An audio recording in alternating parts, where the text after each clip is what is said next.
Welcome to Sweet Life Beat Life. We hope this video helps. You begin by getting access and narrowing focus. Create an account and set country, currency, and time zone so data aligns with your portfolio. Once done, pick 3-5 core indicators: GDP, CPI, unemployment, because too many series dilute signal. Make sure to enable calendar alerts and the news filter so you don't miss releases. If you plan automations, activate API access now. This saves manual download steps later and keeps your workflow reproducible. You now interpret releases. Compare forecasts versus actuals and calculate the surprise percentage, because surprises drive market moves. Once you have surprises, overlay series on charts and switch timeframes, 1 day, 1 week, 1 month, to see short and medium-term effects.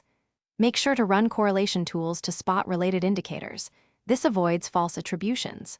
Finally, set conditional alerts for deviations, for example greater than 0.5%, so you get notified only when data matters.